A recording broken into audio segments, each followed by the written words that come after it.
Alhamdulillah, we are excited to launch our new channel, One Islam News. This news channel will keep you up to date with the latest news stories from around the world. Make sure you subscribe to the new channel so you don't miss out on daily news stories. Link in description below.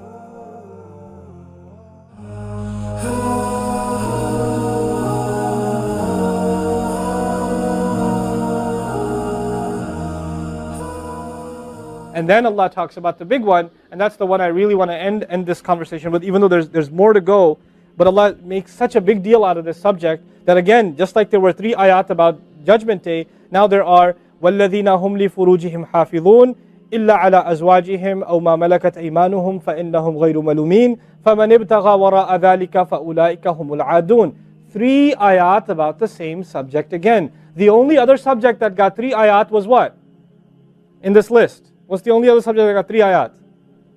Judgment Day. Judgment Day and punishment. This is the next subject that gets 3 ayat. And you know what the subject is? Shamelessness. People who guard their privates.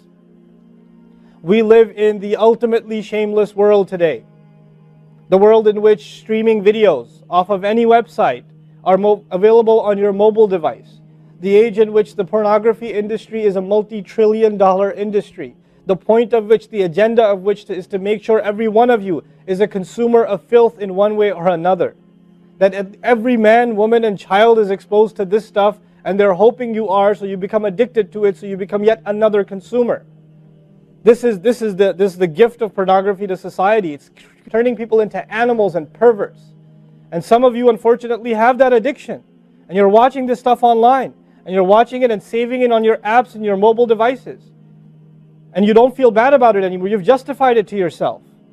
And you feel bad about it once in a while, but you go back to it.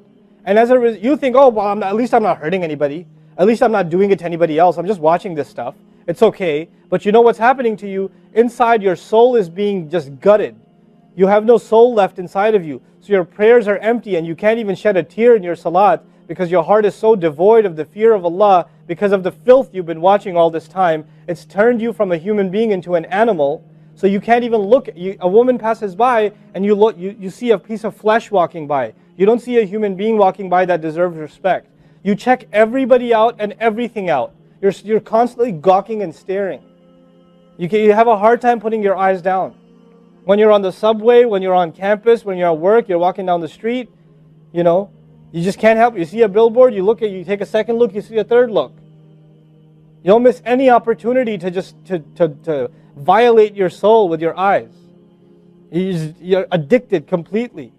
And then you say, brother, how do I get khushu' and salat? What world are you living in? What world are you living in?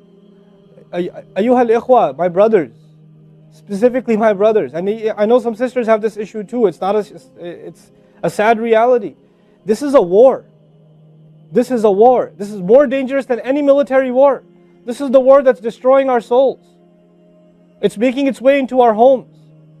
It's making its way, if I want to protect my children from this stuff as much as possible. But when my child goes to school, and it doesn't matter if it's Islamic school, there's a very high statistical likelihood that someone, a friend, with their iPod, with their mobile device, will say, hey, look at this. It's a very realistic, a thing nowadays. It's not far-fetched. And so I have to prepare my children for the filthy world that they're going to be brought up in. And there's no escape from this stuff anymore. There isn't. It's everywhere. It is everywhere. You have Islamic lectures followed up by, those YouTube puts those follow-up clips, and something will be filthy. Something will have to be filthy. And I don't think that's by accident. I'm not much of a conspiracy theorist, but I don't think that stuff is an accident. And what happens to you guys is you watch a video, you see something filthy, you click it, you click something else, and you end up watching disgusting things. That's what happens to you. وَالَّذِينَ هُمْ لِفُرُوجِهِمْ حَافِظُونَ. Especially when it comes to their privates, they guard them. They guard their shame. Brother, what's the solution? Should I get married? Like the guy who asked the other day, how can I get married right now? No, guys, the solution is not marriage. Because if you're a pervert, then you're going to be a pervert after marriage too. If you have no shame now, you will have no shame after marriage. Honestly. You think marriage is going to end your problems? No. Your problem isn't marriage. Your problem is spiritual in nature. Your problem is psychological in nature. You need help. You need to stop this.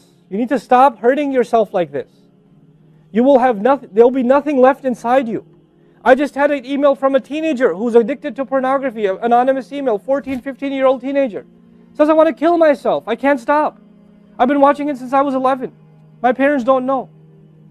I read this stuff and I cry because he's not one. There's millions of Muslim kids like this. Millions. Millions of them. We have to help these people. We have to do whatever we can. And we don't have the trillions of dollars of advertising to counter that. We don't. And it's not realistic for me to say Facebook, YouTube, Twitter, internet, it's all haram. It's not realistic because it's a reality. It's as common as oxygen now. The only thing we can do is have a mature conversation about this and teach our youth to deal with this and navigate this and not fall into it. The elders that are here, stop watching Indian movies, man.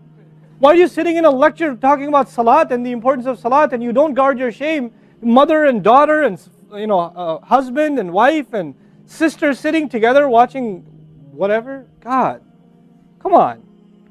Stop. وَالَّذِينَ هُمْ لِفُرُوجِهِمْ حَافِظُونَ. They guard their privates. But guarding your privates doesn't mean you don't commit zina. It means everything that leads to the temptation. Everything that leads to it. They watch it. They guard it. They know it's under attack. They know that their shame is under attack. They realize that their weakness is their urges. Those urges that Allah put inside of us that are so strong. Allah put them there for a reason. He did. And every one of you have them. You don't have to, I don't have to have a dalil for you to have them. I know. The guys that are here. You all suffer that challenge every single day of your life. Especially in a city like this one. At least in Texas we're a little more conservative. Not that much more, but a little more. At least in some towns they don't allow for filthy billboards and things like that. They actually don't even allow the billboards. But that's changing soon because capitalism wins in the end. Right? But you guys are living in this city where you're exposed to everything and anything. Everything and anything. And you have to really go out of your way to guard yourselves. This passage is not about high goals. This is about the bare minimum. I told you that, right? This is the bare minimum, folks. The bare minimum is we guard ourselves from shamelessness. We wage a war within ourselves against that tendency. And I know some of you have tried to quit before and you go back. And you've tried to quit before and you go back again. And you go back again. And you keep falling into that trap. I know some of you have done that. And you're struggling with it. But don't give up on yourself. Don't give up on yourself. And whatever it takes, if you just don't be alone. Don't be by yourself. Be with good friends. Be outside. Study somewhere else. Go to the library and study. Go somewhere where other people are around.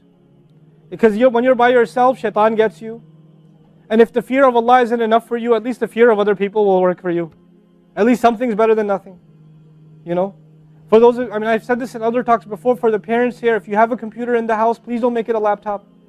Have a desktop in the house with a really big monitor. Get the biggest monitor you can find.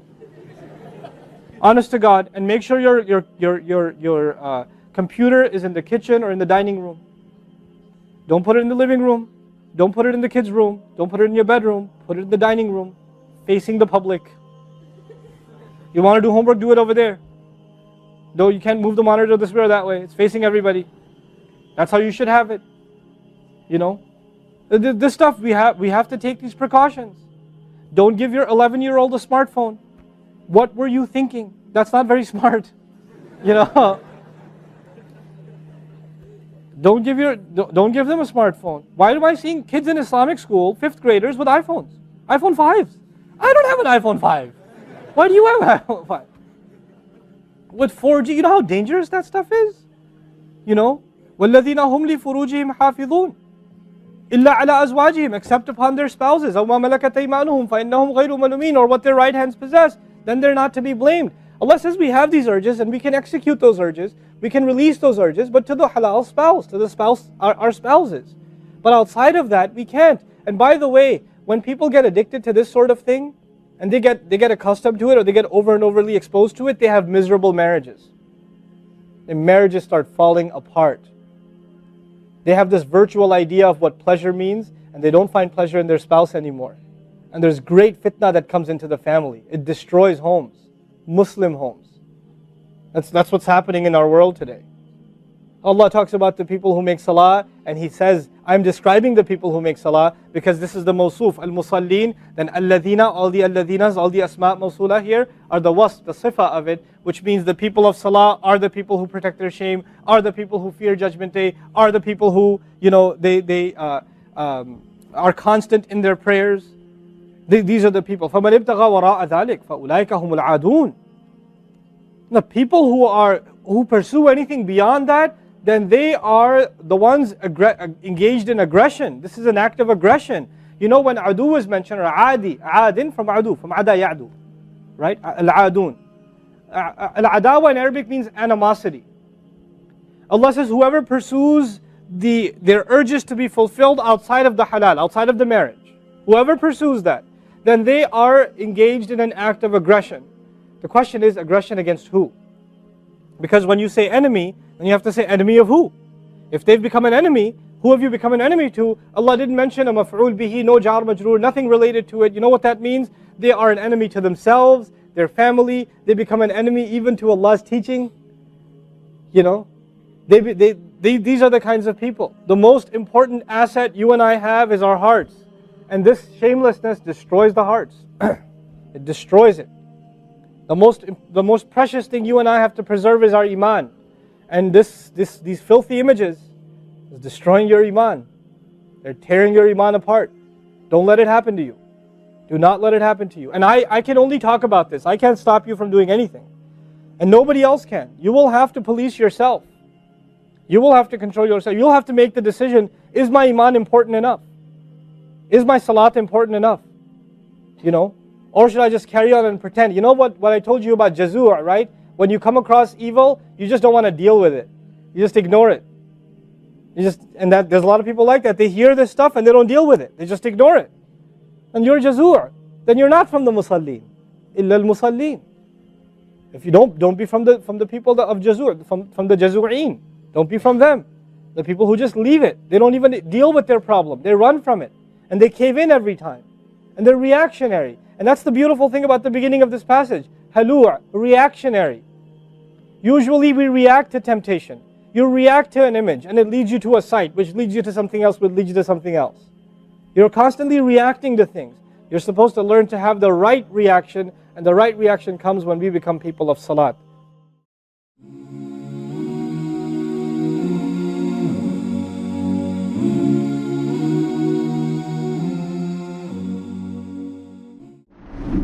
Have you ever wished that there was a Muslim version of YouTube or Netflix? Well, we have created one. The One Islam TV app has no adverts and is safe to browse for your peace of mind. Watch hundreds of high-quality produced Islamic reminders, Quran videos, stories of the prophets, hot topic, debates, and so much more. 4 to 8 new videos are uploaded daily, inshallah. You can watch or listen to videos while your device is switched off. Watch videos on demand or download videos and watch offline. One Islam TV is 100% run and owned by Muslims, which means the small amount you pay for your subscription is a sadaqah jariyah, continuous charity for you, as we use the funds raised to continue producing more beneficial videos and reminders, inshallah. The One Islam TV app is now available on Apple devices, Apple TV, Android devices, Android TV, Amazon Fire TV, and Roku, so you can watch on most devices and smart TVs. Download now for a free 7-day trial. May Allah reward you for supporting our work.